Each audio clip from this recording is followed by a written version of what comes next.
So, Martin, we want to talk about several things today. One of them is about HIV in Africa. Yes. And the other one is talking about HIV and TB, both in Africa, but also back here in England. You spent quite a long time out in Africa. How long have you, when did you come back and when did you go out there? Okay, well, I went to South Africa as a registrar and came back to the UK for a year to finish my registrar training in about 2003. Yep. And following that, I went back to South Africa, and I've just arrived back in September of this year. Okay. So just tell me, you saw an awful lot of HIV AIDS whilst you were out in Africa. Yes, yeah. Can you sort of just give us an idea of the size of the problem out there? Okay, well, I was in South Africa. Specifically, I was in KwaZulu-Natal, which is on the east coast of South Africa. Now, the HIV problem in sub-Saharan Africa as a whole is big, but it's sporadic. Some countries are hard hit, and some countries are not so hard hit. South Africa is very hard hit, with around 18% of the general population being HIV infected. Specifically in KwaZulu-Natal, the prevalence is very, very high, and in certain groups, such as women aged 25 to 29, and in certain places, such as northern KwaZulu-Natal, up to 50% of females are HIV infected. So that's, you're saying, just to get this right, 1 in 2 of those young females will be infected with HIV? Yes, that's right. I mean, in South Africa as a whole, there's around 6 million HIV-infected people, but it's different between different groups. There's lower prevalence in certain tribal groups compared to others. So to the south of KwaZulu-Natal, the next province is called Eastern Cape, and the people there are the isiXhosa, and they have a general HIV prevalence of around about 10%. Right. The Zulus, who are in KwaZulu-Natal where I was working, they tend to have a higher prevalence. Their prevalence is similar to other groups in that area, such as the Swazi and people in the south of Mozambique, which are amongst the highest prevalences in Africa as a whole. Right. I mean, other countries with very high prevalences are Lesotho and Botswana and Namibia, all southern African countries. So why is it that Africa's got such a huge problem with HIV? What's driving that epidemic? Okay, well, again, that's not well known. There's lots of supposition, and there's lots of ecological evidence as opposed to hard evidence. Yeah. Some people put it down to behaviour, and that's behaviour, both sexual behaviour and behaviour, things that people have had done to them, or things that people do. And what I mean by that is, if you take some of the West African countries, which are strictly Muslim countries, people there may all be circumcised and there's no alcohol. And some of those countries, I'm thinking of places such as Senegal, HIV prevalence is very low, around about 1% or less.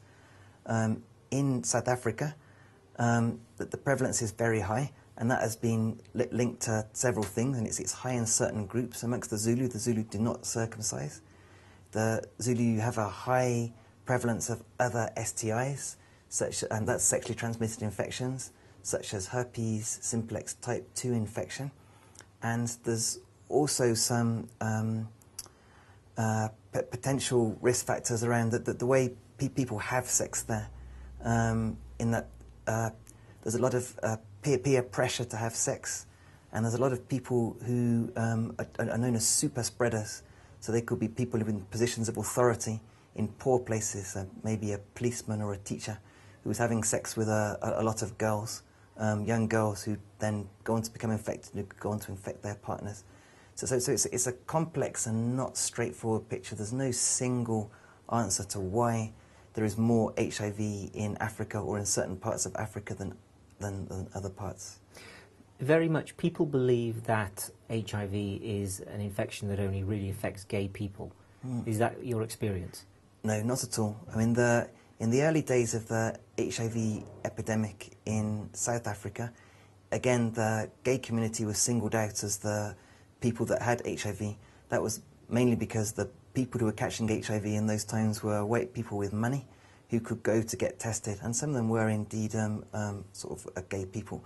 But the epidemic in Africa as a whole, and South Africa specifically, is very much a heterosexual epidemic. Yeah.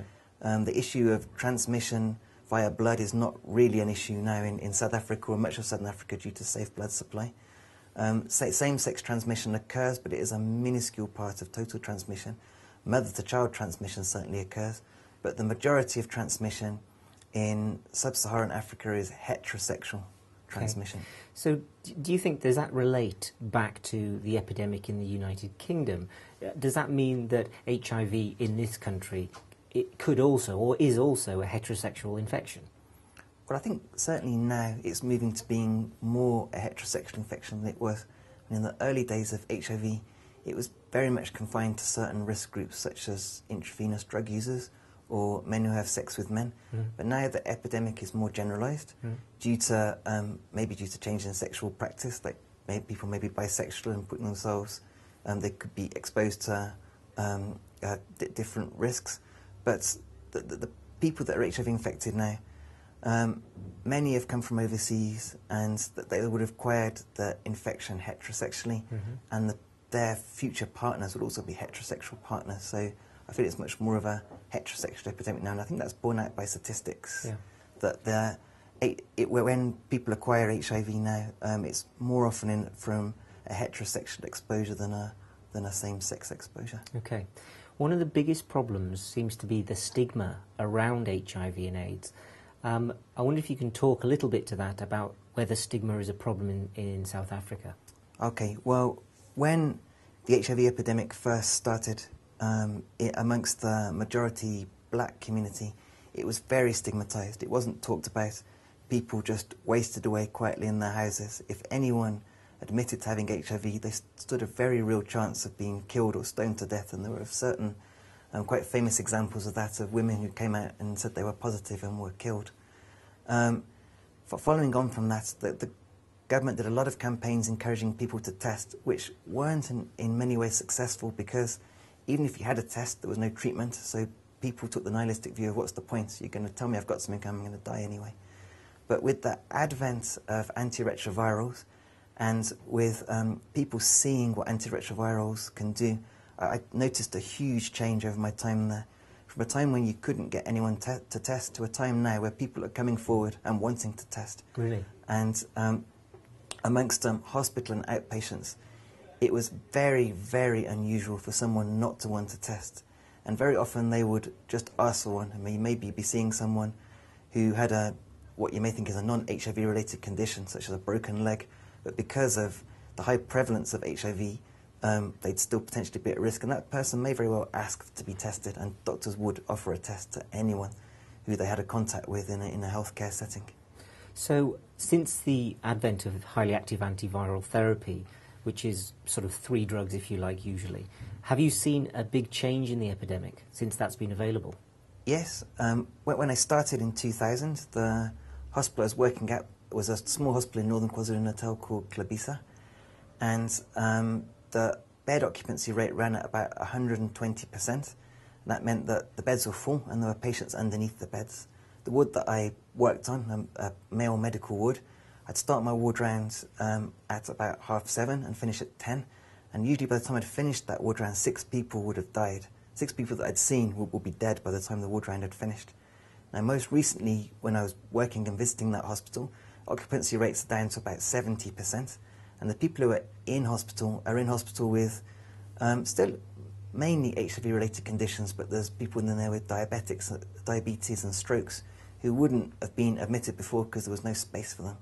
And that, in no small part, is due to the rollout of antiretroviral therapy.